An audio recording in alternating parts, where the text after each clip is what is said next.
अस्सलाम वालेकुम, मैं हूं शाहजेब खानजादा।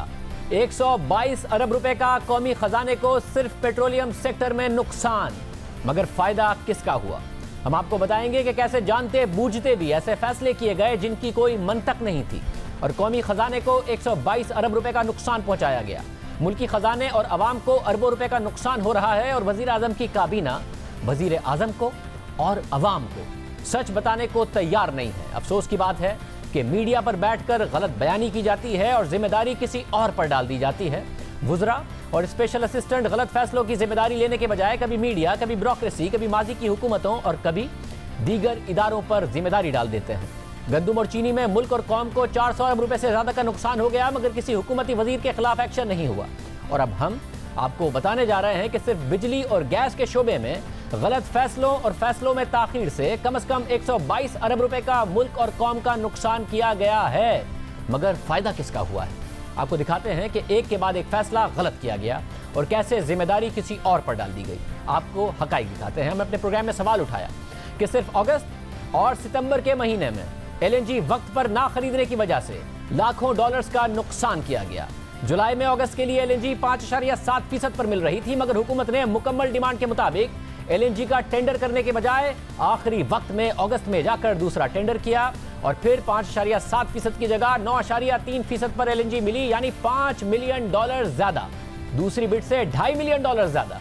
फिर अगस्त में यही गलती सितंबर के लिए दोहराई गई और 6.9% पर सितंबर के लिए LNG मिल रही थी, मगर एक बार फिर वक्त पर डिमांड के मुताबिक ऑर्डर नहीं किया गया और फिर सितंबर के लिए अचानक LNG कार्गो लेने का फैसला हुआ तो वो 6.9% के बजाय 10.8% पर मिला, यानी एक माह पहले जो कार्गो सस्ते मिल रहे थे डिमांड के मुताबिक वक्त पर टेंडर ना करने की वजह से सिर्फ इन दो कार्गोज में मुल्क को 1.5 अरब रुपए तक का नुकसान पहुंचाया गया। जबकि इसकी वजह पूछी गई तो वजीर आजम के मामले खुसूसी नदीम बाबर ने के इलेक्ट्रिक पर जिम्मेदारी डाल दी कि अगस्त और सितंबर में अचानक के इलेक्ट्रिक की तरफ से गैस की डिमांड आ गई थी। हकाइक क्या है वो आपको दिखाएंगे, मगर पहले देखिए नदीम बाबर साहब ने क्या कहा। 27 जुलाई को टेंडर किया गया और वो मिला पाकिस्तान को 27 और 28 अगस्त की डिलीवरी के लिए 5.739% पर। अगस्त में फिर एक टेंडर किया गया 15-16 अगस्त के लिए और वो आपको मिला 9.34% पर। तो आप अगर जुलाई में ही ये अगस्त का टेंडर भी कर लेते तो आपको 5.73% पे मिल जाता, मगर आपने अगस्त में जाके अगस्त का टेंडर किया 9.3% पर। ये तकरीबन $5 मिलियन का नुकसान बनता है। तो उस वक्त आप LNG का भी नहीं सही फैसला कर सके। यही तो मैं आपको बार बार बता रहा हूं ना कि जब कराची की डिमांड एकदम से बढ़ गई तो हमने एडिशनल सप्लाई की। तो अगर मुझे पावर सेक्टर से एक सर्टेन डिमांड आती है तो मैं वही डिमांड पूरी करूंगा ना। कराची इलेक्ट्रिक ने पहले हमारे साथ कोई एग्रीमेंट नहीं LNG का, उन्होंने शॉर्टेज की वजह से उन्होंने कहा हमें और दे दें। हमने टेम्परेरली SNGPL की गैस उनको डिवर्ट की और मीनवाइल उसको रिप्लेस किया कंडीशनल कार्गो से। मगर अगस्त के बाद आपने यही मिस्टेक दोबारा की। अगस्त में आपने टेंडर किया, 2 टेंडर्स मिले 12 की पे चल रहे हैं। बात तो सुन ले, सितंबर की डिलीवरी के लिए एक 7.9% पर और एक 25 से 26 सितंबर की डिलीवरी के लिए 6.9% पर। तीसरा टेंडर आपको अवेलेबल था 8.4% पर, मगर सितंबर में जाके आपने फिर दोबारा 22 और 23 सितंबर की डिलीवरी के लिए टेंडर किया 10.88% पर। फिर नीचे PLL ने ये लिखा कि SNGPL की तरफ से अचानक डिमांड आ गई थी जिसका हमें पता नहीं था और इसको फोर्स ही नहीं किया जा सकता था। फिर यही गलती और साहब फिर $5 मिलियन का नुकसान। मैं आपको बार बार यही कह रहा हूं शाहजेब कि जो डिमांड पावर सेक्टर देता है हम उसके हिसाब से LNG मंगवा लेते हैं। अगर कराची इलेक्ट्रिक की डिमांड नहीं शामिल थी और वो ऐड करते हैं लास्ट मिनट पे तो हम उस वक्त जो स्लॉट अवेलेबल है हमारे लिए। फिर हमने ये बात वफाकी वजीर बराए power and petroleum Umar Ayub से पूछी कि आप पावर डिवीजन में आपको नहीं पता था कि डिमांड क्या होगी, आप लोगों ने क्यों नहीं बताई गई? तो उन्होंने क्या जवाब दिया, ये जरा देखिए। पावर सेक्टर में आपको तो ये पता होगा ना कि इलेक्ट्रिक को देने के लिए हमारे पास फर्नेस ऑयल पूरी तरीके से मौजूद होगा या नहीं होगा, और SSGC की जो सप्लाई है उसमें एनुअली 10% की कमी आ रही है। नहीं, के इलेक्ट्रिक की डिमांड नहीं आई थी और जब के इलेक्ट्रिक क्राइसिस में गया वहां पे लोड इश्यूज, लोड मैनेजमेंट के इश्यूज या लोड शेडिंग के इश्यूज जो हैं वो इंतहा पे गए। वहां पे जो लोड शेडिंग का दौरानिया था कराची में वो हद से ज्यादा बढ़ रहा था और उनके पास एनर्जी के सोर्सेज नहीं थे, फ्यूल ऑयल की भी कमी थी, लिहाजा हमने अपनी गैस जो है वो कराची इलेक्ट्रिक के लिए रिलीज की और वो जो तकरीबन 750-800 मेगावाट की बिजली जो है वो हमने फिर फ्यूल ऑयल से मजबूरन हमने बनाई। मगर हम आपको हकाइक दिखाते हैं और ना सिर्फ एदाद शुमार बल्कि उनके अपने 2 माह के बयानात दिखाते हैं जो इसके बिल्कुल बरक्स थे। अगस्त और सितंबर में अपने फैसलों में ताखीर और उससे मुल्क को 1.5 अरब रुपए का नुकसान पहुंचाने की जिम्मेदारी के इलेक्ट्रिक की तरफ से अचानक डिमांड आने पर डाल दी गई। मगर आपके सामने हकाइक रखते हैं, गुज़िश्ता बरसों में हुकूमत और के इलेक्ट्रिक के दरमियान नया मुआहिदा ना होने की वजह से इख्तलाफ रहा। के इलेक्ट्रिक बार बार कहता रहा कि हमें SSGC से एलोकेशन के मुताबिक गैस दी जाए। हुकूमत कहती रही कि आपका अब मुआहिदा नहीं है इसलिए नहीं दी जा सकती।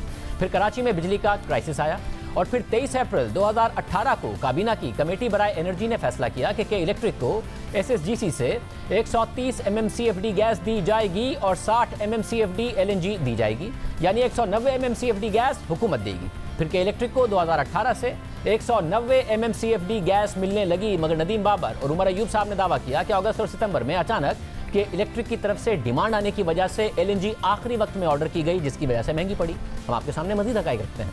हुकूमत ने जून में के इलेक्ट्रिक को 198 MMCFD LNG दी, जुलाई में 121 MMCFD LNG दी, मगर अगस्त में उससे कम यानी सिर्फ 73 MMCFD LNG दी और सितंबर में मजीद कम यानी 66 MMCFD LNG दी। यानी अगस्त और सितंबर में के इलेक्ट्रिक की तरफ से अचानक ज्यादा डिमांड नहीं आई थी, बल्कि हुकूमत ने उल्टा जून और जुलाई के मुकाबले में के इलेक्ट्रिक को कम LNG फराहम की थी। और इन 2 महीने में LNG ना सिर्फ जून और जुलाई से कम दी गई बल्कि उतनी ही दी गई जितनी गुज़िश्ता बरस अगस्त और सितंबर के महीने में दी गई थी। यानी कुछ अचानक नहीं हुआ था कि जिसकी वजह से हुकूमत ये दावा करे कि बिल्कुल आखिर में जाके के इलेक्ट्रिक की डिमांड का पता चला इसलिए महंगी LNG खरीदी गई। वज़ीर आज़म अपनी टीम से पूछें कि क्यों देर से LNG ऑर्डर करके 1.5 अरब रुपए तक का नुकसान पहुंचाया गया। खुद नदीम बाबर साहब ने सितंबर के महीने में उमर अयूब साहब के साथ प्रेस कॉन्फ्रेंस करते हुए बताया था कि के इलेक्ट्रिक को जून से 100 MMCFD गैस दे रहे हैं। हमने तकरीबन जून से औसतन 100 मिलियन क्यूबिक फीट LNG की सप्लाई कराची इलेक्ट्रिक को देना शुरू की हुई है। तकरीबन 100, आज के दिन में तकरीबन 110 के करीब जा रही है, बट औसतन तकरीबन 100। 24 सितंबर को क्राइसिस के दौरान उन्होंने खुद बताया कि हम जून से उनको 100 MMCFD दे रहे हैं। तो फिर अचानक अगस्त और सितंबर में कौन सी डिमांड आ गई थी? अगर ये बात दुरुस्त है कि सितंबर में 100 MMCFD गैस दी जा रही थी तो खुद नदीम बाबर साहब ने माना है कि तो जून से दी जा रही थी। फिर अचानक डिमांड कहां से पैदा हुई? फैसले वक्त पर नहीं किए गए, कौम के पैसे ज़ाया किए गए, जिम्मेदारी खुद देने के बजाय कि इलेक्ट्रिक पर डाल दी गई। जून में जब पेट्रोल का क्राइसिस आया, सवाल उठा कि हुकूमत ने वक्त पर तेल दरामद नहीं किया। नदीम बाबर और उमर अयूब ने जिम्मेदारी तेल बेचने वाली कंपनियों पर डाल दी। तहकीकात का ऐलान किया गया जिसका आज तक नतीजा सामने नहीं आया। फिर क्योंकि मुल्क में तेल दरामद ना होने की वजह से रिफाइनरीज के पास के इलेक्ट्रिक को देने के लिए फर्नेस ऑयल नहीं था, तो जिम्मेदारी के इलेक्ट्रिक पर डाल दी कि वक्त पर उन्होंने अपनी फर्नेस ऑयल की डिमांड नहीं बताई थी। ये बात उमर अयूब साहब ने हमारे प्रोग्राम में दोहराई। कैसे तैयार नहीं था? आप अगर फर्नेस ऑयल से पैदा कर रहे हैं, 21% कम ऑपरेट आप अपने LNG प्लांट्स को कर रहे हैं, आपसे के इलेक्ट्रिक भी कह रहा है हमें LNG दे दें, मगर आप LNG कम मंगा रहे हैं, हालांकि आपके टर्मिनल पर कैपेसिटी मौजूद है, एक्सचेकर को अरबों रुपए का नुकसान हो रहा है। तो ये कैसे ये सिचुएशन में फिट इन होता है? LNG की रिक्वायरमेंट जो के इलेक्ट्रिक करता है वो खुद उसकी डिमांड देता है और उसको हम प्रोवाइड करते हैं। उनकी डिमांड टाइम पे नहीं आई थी, लिहाजा हमें उनको देना पड़ा क्योंकि उन्होंने अपनी फ्यूल ऑयल टाइम पे नहीं मंगाया था। जो उनकी फ्यूल ऑयल से शॉर्टेज आ रही थी, हमने उनको कॉम्पनसेट किया LNG में। आपके सामने मजीद हकाइक रख देते हैं। हुकूमत ने जनवरी 2019 में पूरे मुल्क में फर्नेस ऑयल की दरामद पर पाबंदी लगा दी और वजीर आजम ने अहकाम दिए कि अब मुल्क में LNG और कोयले से सस्ती बिजली पैदा की जाएगी और ज़रूरत पड़ने पर के इलेक्ट्रिक को भी मुल्क की रिफाइनरी से ही फर्नेस ऑयल इस्तेमाल करने का कहा गया। तो के इलेक्ट्रिक खुद कैसे बाहर से फर्नेस ऑयल मंगवा लेता? फिर कोरोना आया, डिमांड नीचे गई, रिफाइनरीज के पास मतलूबा फर्नेस ऑयल नहीं था और हुकूमत की जिम्मेदारी थी कि इस सूरत हाल पर नज़र रखती। मुल्क में पेट्रोल की कमी और फर्नेस ऑयल की कमी पर नज़र रखने की जिम्मेदारी खुद हुकूमत पर थी। LNG बहुत सस्ती मिल रही थी, LNG मंगवा लेती क्योंकि जून में दूसरा LNG टर्मिनल सिर्फ 269 MMCFD यानी 45% कैपेसिटी पर चल रहा था, मगर हुकूमत ने कुछ नहीं किया और कह दिया कि पेट्रोल बेचने वाली कंपनियों ने तेल छुपा लिया और के इलेक्ट्रिक ने वक्त पर नहीं बताया। अब आपके सामने मजीद हकाइक रखते हैं, लेकिन यहाँ भी हकाइक हुकूमती दावों के बरक्स हैं। के इलेक्ट्रिक ने जून की 1,20,000 टन फर्नेस ऑयल की डिमांड अप्रैल में बता दी थी, फिर जून में डिमांड 1,20,000 टन से बढ़ाकर 1,30,000 टन कर दी थी, मगर पीएसओ ने सिर्फ 69,000 टन फर्नेस ऑयल फराहम किया, क्योंकि मुल्क में रिफाइनरीज के पास फर्नेस ऑयल ही नहीं था। हालांकि गुज़िश्ता बरस जून के महीने में पीएसओ ने के इलेक्ट्रिक को 1,13,000 टन फर्नेस ऑयल फराहम किया था। फिर पीएसओ ने 2 जून को पेट्रोलियम मिनिस्ट्री को के इलेक्ट्रिक की जून और जुलाई और अगस्त की डिमांड का बताया, जो आप अपने सामने स्क्रीन पर देख सकते हैं। और मिनिस्ट्री को इस खत में 19 मई के खत का हवाला दिया कि आपकी वजारत ने 19 मई को रिफाइनरीज को ज़्यादा से ज़्यादा फर्नेस ऑयल देने का कहा था, मगर आज तक इस हवाले से ना कोई कंफर्मेशन आई है और ना ही एलोकेशन बढ़ाई गई है खत के मुताबिक। इसलिए हम आपसे एक बार फिर दरख्वास्त कर रहे हैं कि रिफाइनरीज को ज़्यादा से ज़्यादा फर्नेस ऑयल देने के अहकाम जारी करें, वरना हमारे पास इसके अलावा और कोई ऑप्शन नहीं रहेगा कि हम फौरी तौर पर फर्नेस ऑयल दरामद करें, ताकि फर्नेस ऑयल की डिमांड पूरी कर सके, खासतौर पर के इलेक्ट्रिक की डिमांड, ताकि कराची में लोड शेडिंग के क्राइसिस से बचा जा सके, क्योंकि के इलेक्ट्रिक के पास इस मौके पर सूरत हाल से निपटने के लिए कोई ऑप्शन नहीं होगा। फिर 3 जून को पीएसओ ने वजारत पेट्रोलियम को दोबारा खत लिखकर बताया कि के इलेक्ट्रिक ने अपनी डिमांड 1,20,000 टन कर दी है। हमारे पास पूरे महीने में के इलेक्ट्रिक को देने के लिए सिर्फ 53,000 टन फर्नेस ऑयल है। यह खत भी आप अपने सामने स्क्रीन पर देख सकते हैं। हम पहले और आगे पीएसओ ने लिखा कि हम पहले ही आपकी वजारत से फर्नेस ऑयल की दरामद की इजाज़त की दरख्वास्त कर चुके हैं, क्योंकि फर्नेस ऑयल की दरामद पर पाबंदी है, इसलिए आपकी इजाज़त के बगैर दरामद नहीं कर सकते। ऐसी सूरत में के इलेक्ट्रिक को LNG के ऑप्शन पर गौर करना चाहिए, ताकि मौजूदा सूरत हाल से निपटा जा सके। हमने के इलेक्ट्रिक की तरफ से इस हवाले से कंफर्मेशन के लिए हम देख रहे हैं, ताकि फौरी इंतजाम किए जा सके। ये पीएसओ ने वजारत पेट्रोलियम को लिखा और हमारे प्रोग्राम में यही मुतालबा के इलेक्ट्रिक के CEO मोनिस ने उस वक्त किया था। हमें 200 MMCFD जो SSG देता है, अगर वो दी जाए तो उसके साथ हमें 4,500 टन पर डे तेल दिया जाना चाहिए, जिसके हिसाब से हमें तकरीबन पूरे महीने का 1,30,000 टन तकरीबन फर्नेस ऑयल बनता है, जो हमें मिलना चाहिए। पीएसओ ने हमें ये बताया था कि अभी तेल आपको जो है ना हम नहीं दे पाएंगे, कुछ या कम क्वांटिटी होगी और आप RLNG के ऊपर रिलाई करें। तो हमने उस वक्त फिर इमीडिएटली फेडरल गवर्नमेंट को बता भी दिया था कि ये रिक्वायरमेंट है। और मैं फिर ये कहूँगा कि क्योंकि ख्याल ये था कि क्योंकि RLNG हमको मिल जाएगी तो इसलिए कोई जनरेशन का शॉर्टफॉल नहीं आएगा। नहीं, पीएसओ ने आपको क्या कह के बताया कि वो नहीं दे पाएंगे आपको आपकी डिमांड के मुताबिक फर्नेस ऑयल? क्या क्या कह के बताया? उन्होंने कहा कि रिफाइनरी के पास इन्वेंट्री नहीं है, हमने सारी इन्वेंट्री डाइवर्ट करने के लिए कह दिया, क्योंकि उनको एक ये एश्योरेंस थी कि RLNG दस्तयाब है और वो मिल सकती है। तो मेरे ख्याल में उनका ख्याल ये था कि अगर कोई थोड़ा बहुत शॉर्टफॉल होगा तो RLNG से पूरा हो जाएगा। यानी के इलेक्ट्रिक ने पीएसओ को अप्रैल में जून की डिमांड का बता दिया था, पीएसओ ने रिफाइनरीज को बता दिया था, मई में पीएसओ ने वजारत पेट्रोलियम को भी बता दिया था, फिर जून में के इलेक्ट्रिक ने पीएसओ को वापस बता दिया था और पीएसओ ने वापस वजारत पेट्रोलियम को याद दिला दिया था और फर्नेस ऑयल ना होने की सूरत में मुतवक्के बहरान का भी बता दिया था, मगर कुछ नहीं किया गया। मुल्क में फर्नेस ऑयल नहीं मंगवाया गया। LNG टर्मिनल 45% की कैपेसिटी पर चल रहा था। LNG की कीमतें रिकॉर्ड कम सतह पर थी, मगर LNG नहीं मंगवाई गई और मुल्क में शदीद पेट्रोल और बिजली का क्राइसिस पैदा करके अरबों रुपए का नुकसान किया गया और सूरत हाल इस नहर तक पहुंचाई गई कि आखिर में दरामद करने के लिए इतना कम वक्त बचे कि फर्नेस ऑयल ही मंगवाया जा सके, ना कि LNG। क्योंकि फर्नेस ऑयल की फौरी दरामद निस्बतन आसान है, मगर बात यहाँ भी ख़त्म नहीं होती। सस्ती LNG पर सस्ती बिजली बनाने का मौका मौजूद था। फर्नेस ऑयल के 12 रुपए 40 पैसे की जगह LNG से 6.5 रुपए फी यूनिट सस्ती बिजली बनाने का मौका मौजूद था।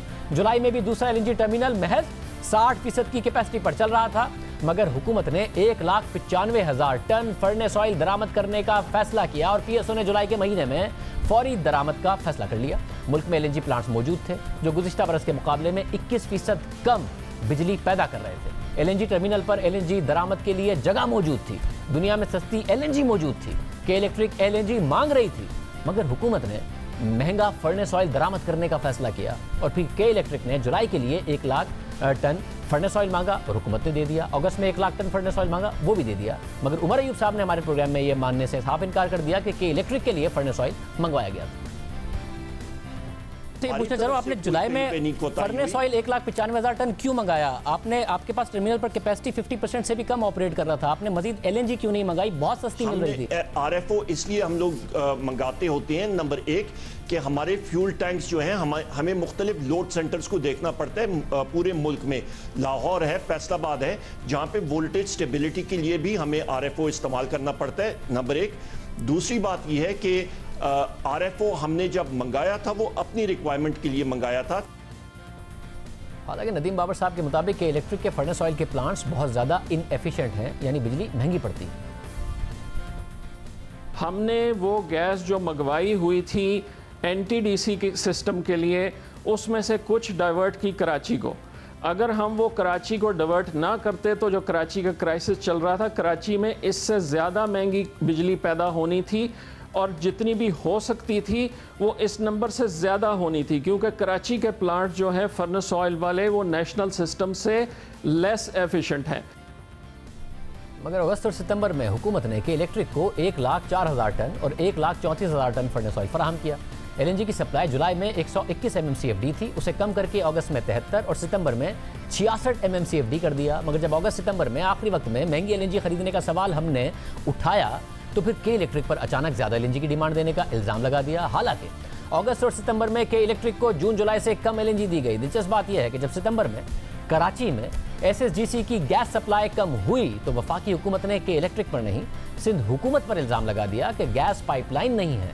उमर अयूब साहब ने 22 सितंबर को ट्वीट किया कि कराची में गैस की कमी की जिम्मेदारी बराह रास्त सिंध हुकूमत पर है, क्योंकि उसकी तरफ से गैस के लिए रास्ता नहीं दिया गया जो उनसे 1.5 साल से मांगा जा रहा है।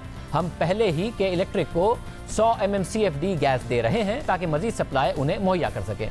यानी यहाँ ये माना कि के इलेक्ट्रिक को 100 MMCFD गैस दे रहे हैं, मगर सिंध हुकूमत की वजह से मसला है। फिर नदीम बाबर साहब ने दावा किया कि हम टर्मिनल और पाइपलाइन को पूरे 1200 MMCFD पर इस्तेमाल कर रहे हैं, इससे ऊपर मजीद 150 MMCFD पर इस्तेमाल कर सकते हैं अगर सिंध हुकूमत 17 किलोमीटर गैस पाइपलाइन की इजाज़त दे, और वो दिसंबर और जनवरी में काम आएगी। ये 17 किलोमीटर ज़रूरी इसलिए है कि जो हमारी LNG इंपोर्ट हो रही है वो दोनों टर्मिनल्स से जो अग्रीमेंट है वो तकरीबन 1200 MMCF का है, और उस 1200 को मूव करने के लिए हमारी एग्जिस्टिंग पाइपलाइन चल रही है, फुल चल रही है। लेकिन हम चाहते हैं कि इन दोनों टर्मिनल्स में अभी भी कोई 100-150 एडिशनल कैपेसिटी की गुंजाइश है, तो दिसंबर और जनवरी के महीने में हम वो इस्तेमाल कर सकें। सितंबर में जब बहरान आया तो दावा किया गया कि 1200 MMCFD की पूरी कैपेसिटी पर टर्मिनल चल रहे हैं, और सिंध हुकूमत पर जिम्मेदारी डाल दी कि मजीद पर चला सकते हैं अगर सिंध हुकूमत पाइपलाइन डालने। तो जाहिर है कि सिंध हुकूमत को अपनी जिम्मेदारी पूरी करनी चाहिए ताकि जल्द अज जल्द इस पाइपलाइन पर काम हो। मगर सितंबर में प्रेस कॉन्फ्रेंस में कहा कि 1200 MMCFD की पूरी कैपेसिटी इस्तेमाल कर रहे हैं, मगर फिर हमारे प्रोग्राम में कहा कि 1100 MMCFD पर 4 माह से टर्मिनल्स को चला रहे हैं। यानी खुद अपने दावे के मुताबिक 100 MMCFD की गुंजाइश मौजूद थी, मगर LNG सस्ती होने के बावजूद मंगवाई ही नहीं थी और जिम्मेदारी दूसरों पर डाली जा रही थी। अगर किसी ने आपको यह तासुर दिया है कि जी हम टर्मिनल्स को नियर कैपेसिटी नहीं चला रहे, ये गलत है। आप देख लीजिएगा पिछले 4 महीने से हम 1100 या उससे ऊपर जा रहे हैं। हालांकि जो हकाइक हमारे पास मौजूद हैं उसके मुताबिक जून में दोनों टर्मिनल 1200 की बजाय 960 MMCFD पर चले, अगस्त में 1200 की बजाय 1041 MMCFD पर चले, और सितंबर में 1200 की बजाय 1082 MMCFD पर चले। वज़ीर आज़म अपनी टीम से पूछें कि क्यों सितंबर में गैस की कमी की जिम्मेदारी सिंध हुकूमत और नवंबर में के इलेक्ट्रिक पर डाल दी गई। हालांकि ना टर्मिनल पूरी कैपेसिटी पर इस्तेमाल हुए, ना ही LNG वक्त पर मंगवाई गई, और ना ही के इलेक्ट्रिक ने अचानक डिमांड बताई थी। जब हमने ये बात पेट्रोलियम मिनिस्ट्री के सामने रखी कि आपने ये दावा किया था, मगर हमारी मालूमात ये बता रही हैं कि के इलेक्ट्रिक की तरफ से अगस्त और सितंबर में LNG की डिमांड में अचानक कोई इजाफा नहीं हुआ, कि जिसकी वजह से आपको अगस्त और सितंबर में अचानक इतने महंगे रेट्स पर LNG खरीदनी पड़े, जबकि के इलेक्ट्रिक को इन 2 महीनों में तकरीबन पिछले साल के बराबर ही LNG दी गई। तो क्यों अगस्त और सितंबर में एडवांस में सस्ती LNG नहीं खरीदी गई और बिल्कुल आखिरी वक्त में महंगी LNG खरीदी गई? तो पेट्रोलियम मिनिस्ट्री की तरफ से जवाब दिया गया कि के इलेक्ट्रिक से हुकूमत का गैस सप्लाई का मुआहदा बहुत सालों पहले एक्सपायर हो चुका है। SSGC फिर भी उन्हें जितनी गैस दे सकती है देती रही है। इस साल SSGC के सिस्टम में कुदरती गैस की सप्लाई 160 MMCFD से गिर गई। के इलेक्ट्रिक को बता दिया गया था कि उन्हें गैस की सप्लाई कब मिलेगी। गर्मियों में कोरोना की वजह से रिफाइनरीज के पास फर्नेस ऑयल ना होने की वजह से के इलेक्ट्रिक के पास तेल नहीं था, इसलिए उन्होंने शॉर्ट नोटिस पर LNG मांगी, जो उन्हें 100 से 200 MMCFD की मुख्तलिफ मिकदारों में दी गई थी।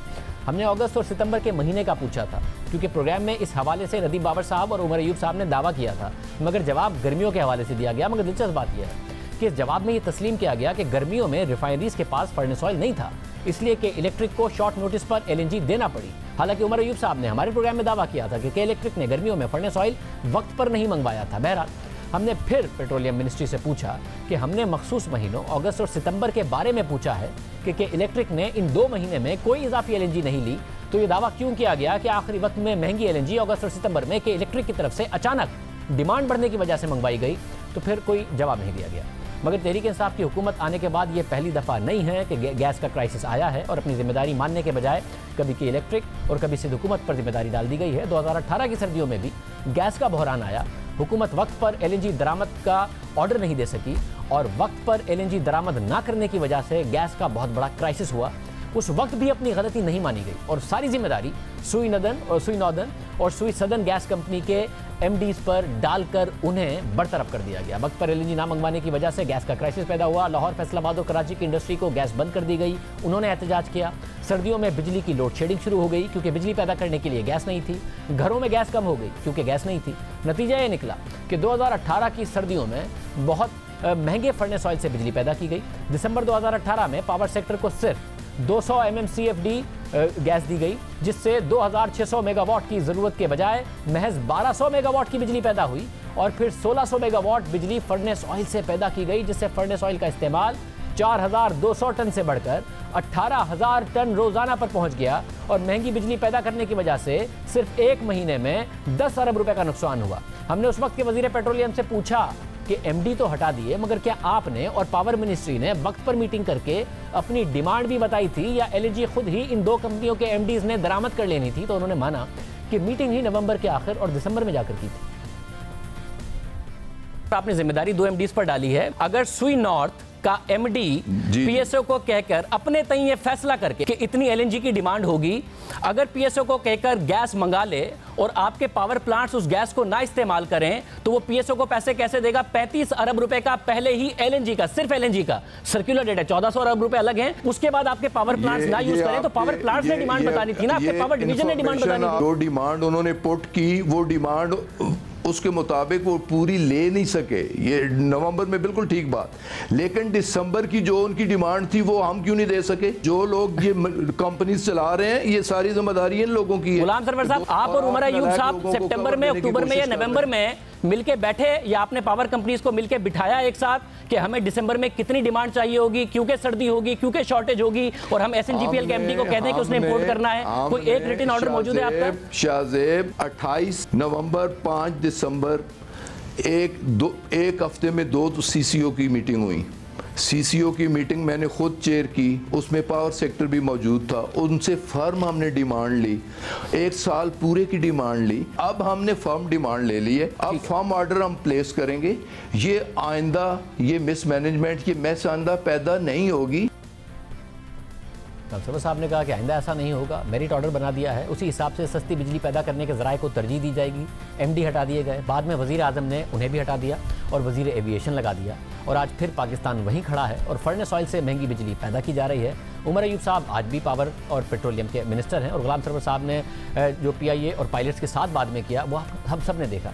काबीना का कोई एहतसाब नहीं हुआ है और फिर कुछ बदला भी नहीं है। इस साल भी सस्ती एलएनजी दस्तयाब होने की वजह से फर्नेस ऑयल से बिजली पैदा की जा रही है, और जुलाई के महीने में 18 महीने की बुलंद तरीन सतह पर फर्नेस ऑयल से बिजली पैदा की गई, और अब सर्दियों के लिए फिर गैस नहीं है। और अब इस साल अक्टूबर से जनवरी तक के लिए 10 लाख टन फर्नेस ऑयल दरामद किया जाएगा, महंगी बिजली पैदा की जाएगी, ज़र मुबादला ज़ाया होगा और 25 अरब रुपए का इजाफी नुकसान अलग होगा। यानी फिर महंगी बिजली पैदा होगी। हालांकि सर्दियों में बिजली की डिमांड कम होगी, सस्ती बिजली पैदा करने की कैपेसिटी मौजूद होगी, मगर हुकूमत 6 से 7 रुपए फी यूनिट बिजली की जगह 12.5 रुपए फी यूनिट बिजली पैदा करके अरबों रुपए ज़ाया करेगी, जो 2018 में हुआ और कहा गया कि पहली दफ़ा है, आइंदा नहीं होगा, मगर वो फिर से होने जा रहा है। हुकूमत गुज़िश्ता हुकूमत के तवील मुद्दती एलएनजी मुआहिदों पर एतराज़ उठाती है, मगर खुद कोई मुआहिदा नहीं किया। अब गुज़िश्ता दौर के तवील मुद्दती मुआहिदों की जगह महंगी एलएनजी 15 से 18% पर खरीदी जा रही है। हालांकि गुज़िश्ता हुकूमत के औसत मुआहिदे 12.5% पर हैं, और जब एलएनजी सस्ती मिल रही थी तो हुकूमत ने उसका फ़ायदा भी पूरा नहीं उठाया। 2018 में एलएनजी टर्मिनल पूरी तरह इस्तेमाल न करने पर $45 मिलियन अदा किए। फिर 2019 और 2020 में भी टर्मिनल पूरा इस्तेमाल नहीं किया जा सका, पैसे ज़ाया किए गए, यानी तकरीबन 25 अरब रुपए का नुकसान किया गया। 30 अरब रुपए का नुकसान इस साल के 9 महीने में फर्नेस ऑयल से महंगी बिजली पैदा करके किया गया। 20 अरब रुपए का नुकसान फर्नेस ऑयल से बिजली पैदा करने की वजह से इन सर्दियों में होगा। 10 अरब रुपए का नुकसान 2018 की सर्दियों में कर दिया गया।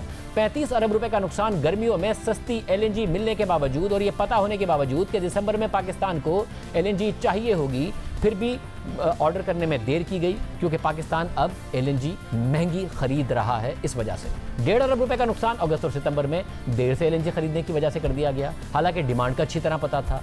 यानी मुल्क का 122 अरब रुपए का नुकसान सिर्फ गलत फैसलों की वजह से और फैसलों में ताखीर की वजह से किया गया। और ये सब नुकसान इसके अलावा है जो इस दौरान गलत फैसलों की वजह से कभी बिजली ना होने और कभी गैस ना होने की वजह से मुल्क के अवाम को और इंडस्ट्री को हुआ।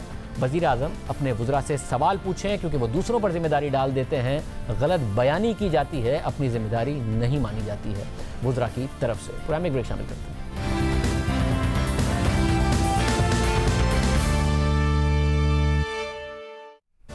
हर गुजरते दिन के साथ कोरोना के मस्बत केसेस की तादाद बढ़ती जा रही है। वफाकी और सूबाई हुकूमतें मजीद पाबंदियों की तरफ बढ़ रही हैं, जबकि आज हुकूमत ने खबरदार किया है कि जिस रफ्तार से केसेस में इजाफा हो रहा है 2 हफ्ते बाद जून जैसी सूरत हाल देखने को मिलेगी। मुल्क में गुज़िश्ता 24 घंटों में कोरोना की दूसरी लहर का सबसे ज्यादा मस्बत केसेस का तनासुब रिकॉर्ड किया गया है। इस वक्त कोरोना के मस्बत केसेस की शरह 7.5% है, जबकि गुज़िश्ता 24 घंटों में 48 अमवात हुई हैं। NCOC के मुताबिक कोरोना वायरस के 1751 मरीजों की हालत तशवीशनाक है। इस वक्त पंजाब में दुकानों को शाम 6 बजे तक बंद करने का मामला ज़ेर गौर है, जबकि सिंध हुकूमत ने गुज़िश्ता रोज 31 जनवरी तक के लिए नई SOPs जारी कर दी हैं, जिसके तहत कारोबारी मराकज़ सिर्फ 6 बजे से शाम 6 बजे तक खोले जा सकेंगे। मगर कराची के ताजिरों ने सिंध हुकूमत के सुबह 6 से शाम 6 बजे तक कारोबार करने का फैसला मुस्तरद कर दिया है। ताजिरों का कहना है कि औकात कम करने से बाजार में रश बढ़ेगा जो कोरोना को बढ़ाएगा। एक तरफ जहां केसेस तेजी से बढ़ रहे हैं, वहीं वैक्सीन की तैयारी से हवाले से कोरोना से बचाव की उम्मीद पैदा हो गई है। अमरीकी और जर्मन कंपनी के बाद रूस ने भी कोरोना वैक्सीन से मुताल्लिक बड़ा दावा कर दिया है। पहले फाइजर ने कहा कि उसकी वैक्सीन 90% से ज़्यादा मौसर साबित हुई है, जिसके बाद मॉडर्ना ने दावा किया कि उसकी वैक्सीन 94% से ज़ायद मौसर साबित हुई है। और अब रूसी कंपनी स्पुतनिक ने दावा किया है कि उसकी वैक्सीन ट्रायल के दौरान 95% से ज़ायद मौसर साबित हुई है। सिर्फ यही नहीं, रूस की वैक्सीन रूस के तमाम शहरियों को मुफ्त फराहम की जाएगी। इसके अलावा आलमी मार्केट में यह वैक्सीन हरीफ कंपनियों की वैक्सीन से ज़्यादा सस्ती साबित होगी। 2 डोजेस पर मुश्तमिल ये वैक्सीन $20 से कम में दस्तियाब होगी, यानी तकरीबन पाकिस्तानी 3000 रुपये में यह वैक्सीन खरीदी जा सकेगी। जबकि इसी टेक्नोलॉजी पर बनने वाली फाइजर और बियॉनटेक की वैक्सीन के एक डोज की कीमत का अंदाज़ा €15.5 लगाया गया था, जो भी तकरीबन 3000 रुपये बनती है। इसी तरह मॉडर्ना की वैक्सीन की कीमत का अंदाज़ा पर डोज $15 से $25 लगाया गया है। रूसी हुक्काम के मुताबिक मॉस्को और उसके गैर मुल्की पार्टनर्स के पास ये सलाहियत मौजूद है कि वो अगले साल के आगाज से 1 अरब डोजेस तैयार कर सकते हैं और ये तादाद 50 करोड़ लोगों को कोरोना से बचा सकती है। दूसरी तरफ पाकिस्तान ने भी वैक्सीन की तैयारी के लिए काम शुरू कर दिया है। खुद वज़ीर आज़म ऑफिस की तरफ से वजारत सेहत को ख़त भी लिख दिया गया है। वज़ीर आज़म ऑफिस के ख़त के मुताबिक अमेरिका ने कहा है कि वो पाकिस्तान समेत उन ममालिक को वेलकम करता है जो मुल्की सतह पर वैक्सीन तैयार और डिस्ट्रीब्यूट करने की सलाहियत रखते हैं। इस पस मंज़र में पाकिस्तानी मिशन ने यह सिफारिश की है कि प्राइवेट सेक्टर समेत पाकिस्तान के तमाम स्टेक होल्डर से मुशावरत की जाए और पाकिस्तान में वैक्सीन तैयार करने से मुताल्लिक अमरीकी दिलचस्पी से आगाह किया जाए। यानी अमेरिका ने वाज़ेह कर दिया है कि वो अपनी वैक्सीन पहले मरहले में किसी और मुल्क को नहीं दे पाएगा, लेकिन पाकिस्तान को मुल्क के अंदर वैक्सीन तैयार करने में मदद ज़रूर फराहम करेगा। पाकिस्तान में इस वक्त क्या सूरत हाल है, इस हवाले से बात करेंगे national command and control centre के सरबराह और वफाकी वज़ीर असद उमर से। असद उमर साहब बहुत शुक्रिया। असद उमर साहब, लॉकडाउन की बात वज़ीर आज़म की तरफ से की गई, अभी तक जो इक़दामात हैं वो लॉकडाउन से पहले के हैं। एहतियाती तदाबीर की भी बात की जा रही है, मार्केटें 6 बजे बंद करने की भी बात हुई, पंजाब में ऑफिस 50% कैपेसिटी की बात हुई, रेशो मुसलसल बढ़ रहा है, 7.5% पर पहुंच गया है। क्या इवेंचुअली हम लॉकडाउन की तरफ जा रहे हैं? शाजिब, इसमें कोई शक नहीं है कि जो सूरत हाल है वो मुस्तकिल खराबी की तरफ जा रही है और हमने जो अभी तक इक़दाम पहले लिए हैं वो नाकाफ़ी साबित हुए हैं, इसमें तो कोई शक ही नहीं है और इसीलिए आज मज़ीद इक़दाम लिए गए हैं। और ये ज़रा सा अगर मैं दोहरा दूं कि देखें, हम जो है एनसीओसी में जब बैठते हैं तो हम सिर्फ उस दिन की या कल गुजरे हुए कल को नहीं देखते हैं, हम सिर्फ उस डेटा को नहीं देखते, हम आगे देखने की कोशिश करते हैं कि किधर जा रहे हैं। इसीलिए अक्टूबर के पहले अशरे के अंदर हमने ये रिकमेंडेशन की थी और 12 अक्टूबर को फिर एनसीसी हुई थी, जिसके अंदर हमने कुछ एहतियाती तदाबीर को बढ़ाने की और कुछ पाबंदियां लगाने की बात की थी, क्योंकि हमें उस वक्त भी नजर आ रहा था कि सूरत हाल आगे जो है वो खराबी की तरफ जा रही है। और अब तो जाहिर है उस वक्त से जो 5 हफ्ते गुजरे हैं उस एनसीसी मीटिंग से तो तकरीबन 5 गुना केसेस के अंदर इजाफा हो चुका है, 5 से 6 गुना का इजाफा हो चुका है। अमवात में ऐसे ही कुछ 6-7 गुना का इजाफा हो चुका है। और आप अभी जो मैंने आज शाम को एनसीसी मीटिंग के बाद जो मीडिया टॉक की थी उसके अंदर मैंने यही बताया था कि जिस रफ्तार से हमारे क्रिटिकल केसेस के अंदर इजाफा हो रहा है, यानी अस्पताल में वो मरीज कोरोना के जिनको ऑक्सीजन की जरूरत है वो जिस रफ्तार से बढ़ रहे हैं, सिर्फ 2 हफ्ते के बाद हम हमारे वहां पहुंच सकते हैं जहां जून में सबसे बुरे हालात जब थे, जो सबसे ज्यादा पीक पर हम गए थे, हमारे मरीजों की तादाद वहां तक पहुंच सकती है। अच्छा, मगर ऐसी सूरत हाल में अब जो सियासी जमातें हैं, अब वाज़े तौर पर नजर आ रहा है कि सिंध में पीपल्स पार्टी लॉकडाउन की तरफ जा रही है मगर साथ में जल्द से जारी रखना चाहती है। नून लीग की आज़ाद कश्मीर में हुकूमत है, लॉकडाउन की तरफ जा रहे हैं मगर जल्द से जारी रखना चाहते हैं। वहीं तहरीक इंसाफ दूसरों से कह रही है कि जी आप पासदारी करें, गिलगित बल्तिस्तान में भरपूर कैंपेन चलाती रही, इसके अलावा वज़ीर आज़म ने खुद जलसे किए। तो कम से कम अब एक ज़रूरत नहीं है कि माजी को एक तरफ रख के हुकूमत अपोजिशन जमातों को अप्रोच करे कि जी अब जो हो गया सो हो गया, मुस्तकबिल के लिए मिलकर बैठें और कोई हिकमत अमली बनाएं, वज़ीर आज़म उनको बिठाएं ताकि आने वाले दिनों में मज़ीद नुकसान ना हो मुल्क का। बिल्कुल सही आपकी बात है। इसीलिए एनसीओसी की तरफ से हमने स्पीकर साहब को खत लिखा था पिछले हफ्ते शाज़ेब, और स्पीकर साहब ने उस पर फौरी तौर पर अमल करते हुए एक मीटिंग कॉल कर ली थी। कौमी असेंबली की एक खुसूसी तौर पे एक कमेटी, स्पेशल कमेटी बनाई गई थी कोरोना के सिलसिले में, और उसमें तमाम सियासी पार्टीज के बड़े बड़े लीडर्स भी उसके अंदर शामिल हैं उस कमेटी के अंदर। और उसका इजलास स्पीकर साहब ने बुलाया हुआ है कल 12 बजे उसका इजलास होगा। कुछ लोग ज़ाती तौर पर शिरकत करेंगे, बाकी जो है वो जूम के ऊपर कनेक्ट करेंगे, वीडियो के थ्रू कनेक्ट करेंगे। और हमारी उम्मीद यही है कि कल जो वो चीज़ जो सबके लिए मुश्तरका है और वो ये कि पाकिस्तानियों की किस तरीके से सेहत की हिफाजत की जाए, हमारे जो अस्पतालों का निज़ाम, जो डॉक्टर्स के ऊपर इस वक्त प्रेशर आने लगे बहुत बड़ी तादाद में। मैं आपको बताऊं इस्लामाबाद के अंदर बहुत बड़ी तादाद है इस वक्त हेल्थ केयर वर्कर्स की जो कोरोना का शिकार हो गए हैं, इस वक्त अलील हैं, और इसी तरीके से करोड़ों लोगों का, पाकिस्तानियों का रोजगार खतरे के अंदर है। तो हम अपनी सियासत जारी रहेगी, वो जाहिर है हमारे खिलाफ तनकीद भी करेंगे और वो अभी तहरीक भी चलाएंगे, लेकिन जिस तरीके से बाकी सब लोगों ने, आप और मैं जो पहले हम करते थे जिस तरीके से टीवी प्रोग्राम, वो मुख्तलिफ था। मैं आपके स्टूडियो में होता, आपके कैमरामैन वहां पर होते, एटसेट्रा एटसेट्रा। आज हम जो है ये काम स्काइप पे कर रहे हैं, बच्चे स्कूलों के अंदर ऑनलाइन लर्निंग कर रहे हैं। इसी तरीके से सब लोगों ने मुख्तलिफ तरीका निकाला है। तो कुछ सर जोड़कर बैठे, सियासत जरूर करें, गवर्नमेंट पे प्रेशर भी डालें, जो मर्जी वो करना चाहते हैं, जो कानूनी हक है वो करें, लेकिन साथ साथ पाकिस्तान के अवाम की जान-ओ-माल की और रोजगार की भी हिफाजत हो सके। साहब, ये फैसला कि 6 बजे मार्केटें बंद होगी, ताजिरों का ये कहना है कि अगर टाइम कम होगा तो रश और ज्यादा बढ़ जाएगा, टाइम ज्यादा होना चाहिए ताकि रश कम हो। आप मुत्तफिक हैं इस फैसले से? सिंध में तो हो गया है, पंजाब में भी कहा जा रहा है कि गौर किया जा रहा है। देखिए, ये आज एनसीसी मीटिंग शुरू होने से पहले मुझे पता चला कि सिंध ने ये फैसला कर लिया है। फिर मैंने चीफ सेक्रेटरी से पूछा भी कि क्या आपने ये फैसला किया है, और उन्होंने कहा जी हमने ये फैसला किया है कि 6 बजे जो है वो दुकानें बंद कर दी जाएं। और उनसे मैंने थोड़ा सा गिला भी किया। सबसे ज़्यादा अगर आपको याद हो, पहले सिंध ये कहता था कि जी बिल्कुल कॉमन फैसला होना चाहिए, एक फैसला हो पूरे पाकिस्तान के अंदर, वो इम्प्लीमेंट हो, वरना वो पॉलिटिकल प्रेशर भी नहीं बर्दाश्त किया जाता। सबसे ज़्यादा मुझे याद है लास्ट टाइम जिस वक्त मार्केट ओपनिंग हो रही थी, मुराद अली शाह ने बाकायदा मुझे पहले फ़ोन किया, उन्होंने कहा सर बहुत ज़्यादा प्रेशर आ रहा है, मैं नहीं मेनटेन कर सकूंगा, तो मैं आपको बता दूं कि हमें मार्केट्स खोलनी पड़ेंगी। अब मैंने कहा आपने एक तरफा फैसला कर दिया, हो सकता है वो फैसला अच्छा हो सकता है वो ना अच्छा हो, लेकिन कम से कम अगर एक प्लेटफॉर्म पे वो एनसीओसी में डिस्कस होता, वो एनसीसी के अंदर फैसला होता तो बेहतर रहता। अब मैं आपको अपनी जाती राय बता दूं, क्योंकि ये इस पे 2 राय मौजूद हैं और ये एनसीओसी के अंदर डिस्कस भी हो चुका है। मेरी राय वो है जो आपने अभी कहा। मेरी राय ये है कि लोगों को अगर आप कम टाइम देंगे बाजार जाने के लिए, तो आप कंप्रेस कर देंगे और डेंसिटी बढ़ा देंगे, यानी एक वक्त में ज्यादा लोग जो हैं वो जाएंगे। दूसरी आर्गुमेंट में भी वजन है, वो ये सिंपल ये है कि बहुत सारी शॉपिंग जो है वो ऐसी नहीं होती कि जो जरूरी है, वो होती है कि अच्छा ठीक है मार्केट खुली हुई है तो चले मैं चला जाता हूँ, मैं मार्केट का चक्कर लगा देता हूँ, तो उसके अंदर कमी भी आएगी। तो इसके अंदर दोनों तरफ आर्ग्यूमेंट है, लेकिन अभी तक हमारा एनसीओसी की तरफ से ऐसा फैसला नहीं हुआ कि मार्केट्स को जल्दी बंद किया जाए। और वजीर आजम पहले बड़ी वाज़ेह पोजीशन ली हुई थी कि मईशत बंद नहीं करेंगे, उससे मईशत का नुकसान होता है, गरीब आदमी का नुकसान होता है, मगर अब उन्होंने अपोजिशन को बुनियाद बनाकर एक इशारा दिया कि लॉकडाउन की तरफ चले जाएंगे। इस वक्त जो सूरत हाल है, क्या लॉकडाउन की तरफ जा सकते हैं या ऐसी कोई सूरत हाल नहीं है?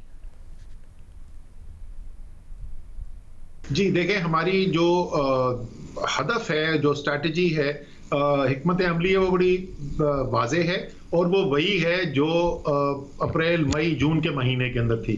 हम ये चाहते हैं कि हम एक ऐसे निज़ाम के साथ चलें जिसके अंदर लोगों की सेहत की हिफाजत भी की जा सके और वबा के फैलाव के ऊपर काबू भी रखा जा सके और साथ साथ लोगों का रोजगार भी चलता रहे, क्योंकि पाकिस्तान के अंदर 2/3 आबादी ऐसी है जो आलमी मेयार के मुताबिक जो है वो या तो सतह गुर्बत से नीचे है या सतह गुर्बत से बिल्कुल थोड़ा सा ऊपर है, और अगर उनका रोजगार सिर्फ चंद हफ्तों के लिए भी छिन जाए तो उनके लिए बड़ी शदीद मुश्किलात पैदा होती हैं। अब ये हदफ हासिल करने के लिए हमने एक बड़ा तफसीली निज़ाम बनाया, टेक्नोलॉजी उसके अंदर डिप्लॉय की गई, सूबों के साथ मिलकर एनसीओसी ने कोऑर्डिनेशन की, हॉटस्पॉट बेस्ड लॉकडाउन थे, कॉन्टैक्ट ट्रेसिंग थी, वो तमाम लवाजमात जो हैं, और बड़ा कामयाब साबित हुआ। तमाम दुनिया ने पाकिस्तान की तारीफ की और उसके अंदर वो सिर्फ एनसीओसी का नहीं काम था, तमाम सूबे उसके अंदर शामिल थे, सूबाई हुकूमतों ने ग्राउंड पे इम्प्लीमेंटेशन की। अब वो नुस्खा हमारे पास मौजूद है और हम यही कह रहे हैं कि जिस तरीके से हमने पहले किया था, अभी भी अगर हम उन चीजों को रोक दें जिनसे लोगों का रोजगार मुंसलिक नहीं है या जहां से वबा के फैलाव का सबसे ज्यादा खतरा है, यानी वो बंद मुकामात जहां पे खाने पीना हो रहा हो और ज्यादा लोग बैठे हुए हो, सबसे ज्यादा खतरा वहां पे है। सो इस किस्म की एक्टिविटी अगर हम रोक दें तो लोगों ये वबा जो है ये भी बिल्कुल बेकाबू ना हो और साथ साथ लोगों का रोजगार भी चलता रहे। साथ ही वैक्सीन के ऊपर बड़ी डेवलपमेंट हो रही है। अब रूस ने भी कह दिया है कि उनकी 95% इस वक्त तजर्बा जो कामयाब है, वो बड़ी तादाद में बनाएंगे, बड़ी मिकदार में बनाएंगे। पाकिस्तान में ईसीसी के पिछले इजलास में $150 मिलियन मुख्तस करने के हवाले से भी बात आई। आपको लगता है कि जल्द पाकिस्तान को भी अवेलेबल हो सकती है या कोई ऐसा मौका हो कि पाकिस्तान में ही बनाने और डिस्ट्रीब्यूट के हवाले से कोई पेशरफ्त हो सके? जी इंशाल्लाह वैक्सीन के ऊपर पूरी हम कोशिश करेंगे कि पाकिस्तान जैसे बाकी जितने ममालिक हैं पाकिस्तान को कम से कम उतनी दस्तयाबी हो और उससे बेहतर हो, कोशिश तो ये की जाएगी। ये कल सुबह के एनसीओसी के एजेंडा के ऊपर भी है और हम शायद अगले 1-2 दिन के अंदर कुछ इसके अंदर हतमी फैसले भी करना शुरू कर दें। लेकिन मैं एक चीज़ साथ साथ ये हर दफ़ा ज़रूर दोहराता हूँ कि ये देख लीजिए कि वो ममालिक भी जहाँ पर ये वैक्सीन जो हैं वो डेवलप हो रही हैं और जहाँ की कंपनियां जो हैं ये वैक्सीन बना रही हैं, मैन्युफैक्चरिंग कर रही हैं, उन ममालिक के अंदर भी ज़्यादातर के अंदर इस वक्त मुकम्मल लॉकडाउन लगे हुए हैं। तो इसका मतलब ये हुआ कि बड़ी तादाद में वैक्सीन दस्तयाब हो जाए और उसकी वजह से वबा का फैलाव जो है उसको कंट्रोल किया जा सके। अभी उसमें टाइम बाकी है, तो फिलहाल हमें हिफाजती तदाबीर पर अमल करना इंतहाई ज़रूरी और नागुज़ीर है। बहुत शुक्रिया सुमा साहब की गुफ्तगू आपने सुनी। एहतियात कीजिए, एहतियात के ज़रिए ही आप कोरोना का फैलाव रोक सकते हैं। प्रोग्राम में एक ब्रेक शामिल करते हैं, कुरान पर बात करेंगे। बार बार के अदालती अहकामात के बाद बिलाखिर आज हुकूमत ने यकीन दहानी कराई है कि 2 से 3 रोज में डीजी सिविल एविएशन अथॉरिटी तैनात कर दिया जाएगा। इस्लामाबाद हाईकोर्ट में होने वाली समाअत के दौरान अटॉर्नी जनरल ने वफाकी काबीना के इस फैसले से अदालत को आगाह किया, साथ ही तस्लीम किया कि हुकूमत ने पायलट्स के लाइसेंसेस के मामले को इंतहाई गैर जिम्मेदाराना तरीके से हैंडल किया, जिसकी वजह से आलमी सतह पर पाकिस्तान के इमेज को नुकसान पहुंचा। चीफ जस्टिस अतर मिनल्लाह ने सवाल किया कि 262 में से कितने पायलट्स के लाइसेंस दुरुस्त निकले, जिस पर सेक्रेटरी सिविल एविएशन ने बताया कि 262 में से 82 लाइसेंस जाली हैं। चीफ जस्टिस ने रिमार्क दिए कि इस बयान की वजह से इंटरनेशनल रेगुलेटर्स ने कौमी एयरलाइन पर पाबंदियां लगा दी। पार्लियामेंट में 262 का कहकर अब कहा जा रहा है कि 82 पायलट्स जाली लाइसेंस होल्डर थे। एक गलत इंफॉर्मेशन पर दिए गए बयान से पीआईए की साख को नुकसान पहुंचाया गया। गैर जिम्मेदाराना बयानबाजी से कौमी एयरलाइन का इमेज तबाह किया गया। खुद हुकूमती नुमाइंदे अदालत में तस्लीम कर रहे हैं कि पायलट्स के मामले को मिसहैंडल किया गया। अहम बात यह है कि जून में वफाकी वजीर एविएशन गुलाम सरवर खान ने पार्लियामेंट के फ्लोर पर दावा किया कि पाकिस्तान के 860 में से 262 पायलट्स के लाइसेंस जाली हैं। खुद वज़ीर-ए-आज़म इमरान खान वफाकी वजीर के बयान का दिफा करते नजर आए। उन्होंने पार्लियामेंट के फ्लोर पर कहा कि अगर हम रिपोर्ट शाया ना करते और मुस्तकबिल में कोई हादसा होता तो खून हमारे सर आता, मगर जैसे जैसे ये तनाज़ा आगे बढ़ता गया वफाकी वजीर गुलाम सरवर खान भी अपने बयान से पीछे हटते गए और फिर खुद वज़ीर-ए-आज़म इमरान खान ने भी एतराफ़ किया कि मामले को गलत प्रेजेंट किया गया। जैसे हमने प्रेजेंट किया वो बेहतर हो सकता था, और मैं ये ज़रूर कहूँगा कि मैंने पूरा इंस्ट्रक्ट किया। जब मुझे पता चला मैंने समझाया था कि इसको बड़ा केयरफुली, क्योंकि बड़ा सेंसिटिव मैटर है, इसको जब मीडिया में प्रेजेंट करेंगे, क्योंकि पब्लिक तो इंक्वायरी होनी है, लेकिन उसको एक ऐसे तरीके से करें कि वो उसका इतना बड़ा फॉल आउट नहीं आना था। लेकिन बदकिस्मती से हमने उस तरह प्रेजेंट नहीं किया, नहीं, वो हमारी गलती थी। इसके बाद सितंबर में सिविल एविएशन की अपनी इंक्वायरी में 262 में से 180 पायलट्स को क्लियर करार दे दिया गया, यानी तस्लीम किया गया कि जो दावा गुलाम सरवर खान साहब ने किया था वो दावा गलत था, और अब अदालत में भी हुकूमत अपनी गलती तस्लीम कर रही है। प्रोग्राम में ब्रेक शामिल।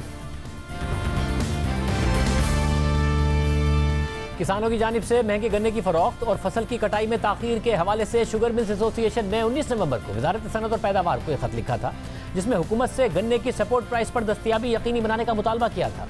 वजारत सनत की जानिब से इसका जवाबी खत सामने आया है, जिसके मुताबिक 19 नवंबर को आपके भेजे गए खत का जायजा लेते हुए सूबाई हुकूमत से सवालात किए गए, जबकि इस हवाले से वफाकी हुकूमत के पास मौजूद डेटा का भी जायजा लिया जा चुका है। खत के मुताबिक ये वाज़ेह हो गया है कि सूबाई हुकूमत की जानिब से गन्ने की 200 रुपये फी किलो मुकर्रर करदा कीमत कम से कम कीमत है, जबकि असल कीमत का तयन सप्लाई और डिमांड से होता है। पाकिस्तान शुगर मिल्स एसोसिएशन इस बात से पहले ही वाकिफ है कि पिछले सीजन में शुगर मिल्स की जानिब से गन्ना तयन करदा कीमत 190 रुपये फी 40 किलो से ज़ायद का खरीदा गया था। खत के मुताबिक मार्केट में चीनी की मौजूदा कीमत मिल मालिकान को गुंजाइश देती है कि वो गन्ना मुनासिब कीमत पर खरीद सकें। खत में गन्ने की मौजूदगी के बारे में कहा गया है कि सूबाई हुकूमत से हासिल करदा डेटा और फसलों की सैटेलाइट इमेजिंग से वाज़ेह है कि गन्ने की फसल कटाई के लिए तैयार है और सीजन के शुरू में ही गन्ने की अदम दस्तयाबी कोई असल मसला नहीं है। इसके पेश नज़र पाकिस्तान शुगर मिल्स एसोसिएशन को यकीनी बनाना चाहिए कि मार्केट हेरा फेरी से चीनी की दस्तयाबी मुतासिर ना हो। शुगर कमीशन अपनी रिपोर्ट में यह वाज़ेह कर चुका है कि अगर गन्ने की कीमत 215 रुपये फी टन भी हो तो भी 1 किलो चीनी की कीमत 63 रुपये 13 पैसे बनती है, मगर इस वक्त चीनी 100 रुपये से ऊपर ही फरोख्त हो रही है। इजाज़त दीजिए, अल्लाह हाफ़िज़।